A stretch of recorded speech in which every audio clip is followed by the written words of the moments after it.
Okay. Hey everybody, welcome to the Nerdfix Strangers Test Kitchen, I suppose you could call it. We're here live, and by live I mean when you're watching this it's going to be up on YouTube, so we'll no longer be live. But what I'm doing is I'm going to be bringing you my annual Thanksgiving leftover grilled cheese sandwich and the recipe for how I do that. It's something I've talked about on the podcast a couple times.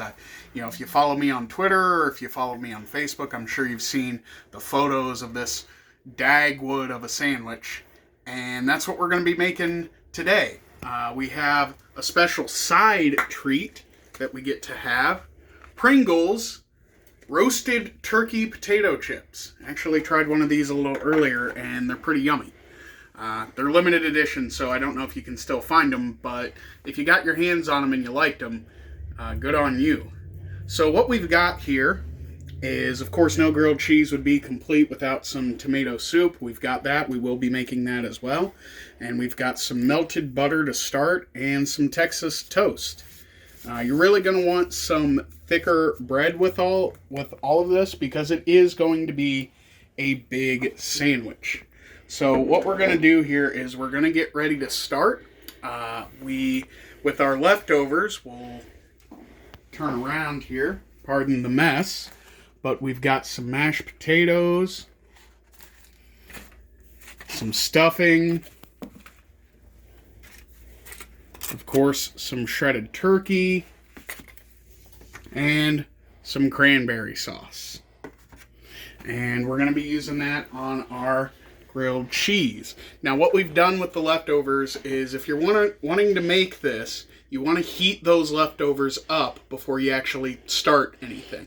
Because the first year I tried making this, it was with cold leftovers, and that a good sandwich does not make. So you want to make sure you heat those leftovers up a little bit. So we're going to get ready to start here.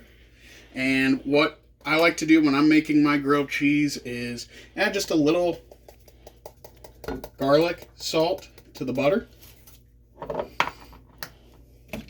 And you can just stir that up with the brush. I'm actually going to turn that down. Okay, so that's all stirred up. And of course, we're just going to brush one side of the bread here. Maybe kind of get that pocket a little bit. Real good. And then we are going to put that right down in the pan. And we are going to put our first piece of cheese on there. Of course, we just keep it simple here. We like to go with just American cheese. And then the next ingredient we're going to put on there is some of our stuffing. And this is where heating it up comes in handy as well, because it makes these ingredients a little bit more pliable and they're a little easier to kind of spread on the sandwich. There we go.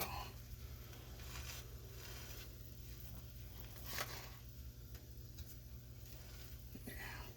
Now you want to get a good layer of that stuffing put on there, because the next ingredient is going to be our cranberry sauce, and that's a little messy. And if you don't put the stuffing on there, the bread's just going to soak up all that cranberries, and it's going to be really hard to eat. So we're going to put that on there. And as you can see, I mean, this is going to be a giant sandwich, and you're going to lose some stuff in the pan, and that's okay. Alright, now we're going to put our turkey on. This is all just the Thanksgiving bird that we had about a week or so ago. This is just some white meat we got going on here. Oh no, we're losing some of it, but that's okay. This is why you want the heat on low, because you're kind of building this in the pan. And it's a process. So now that we've got all of that on there, I'm next gonna make our soup. We're gonna start our soup here. And we're gonna use just some regular condensed tomato soup. I like to make mine with milk. So you put the soup in there, fill the can with some milk, and we're gonna put that in there.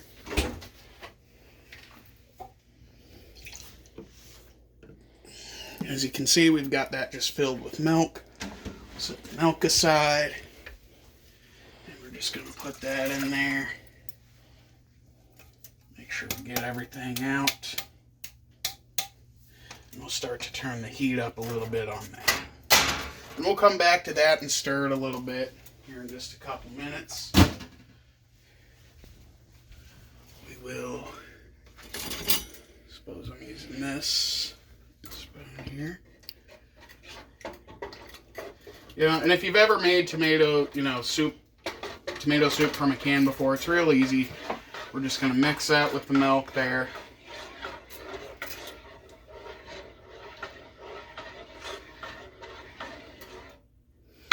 And we will slowly bring that to a boil. And while that's happening, we are going to start the last piece of our Thanksgiving grilled cheese here. We're going to get that nice and buttery. And we'll put this last slice of cheese on top here.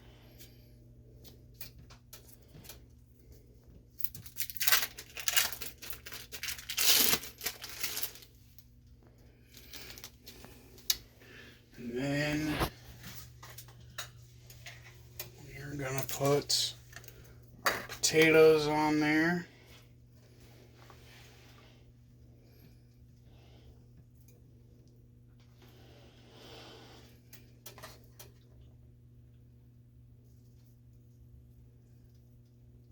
As you can see, again, this is a process. You will lose a little bit as you kind of build it, but that's okay.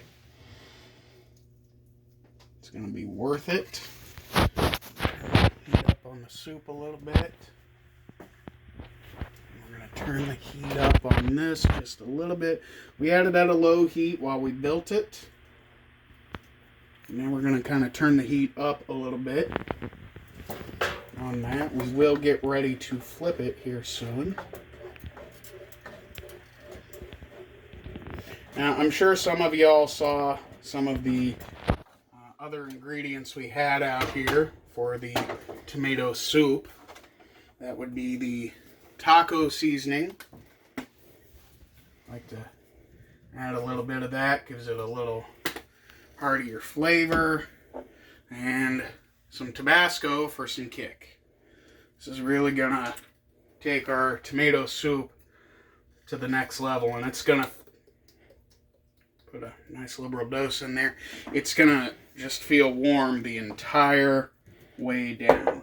So if you're like me and you're living in Ohio and it's starting to cool down, this is the perfect thing to eat on a cold night. I'm gonna bring that up to a boil. You can smell the Tabasco. Alright, and then we're going to get out a giant spatula here. Because again, this is a little bit of a process.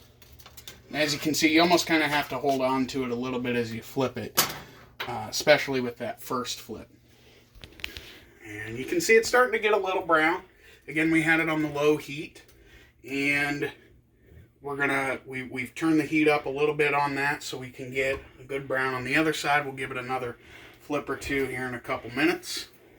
And that's how you build the Thanksgiving leftover grilled cheese sandwich. And of course, one of the things I always like to have with my Thanksgiving leftover grilled cheese, if you can find it, is some pumpkin or pumpkin pie flavored soda. And this particular brand I picked up at a local store here in Columbus called Rocket Fizz. I do know there's a couple of those dotted around some different states. You can find those. You can find Lester's Fixins online, but it's really good. It's a great soda if you like pumpkin.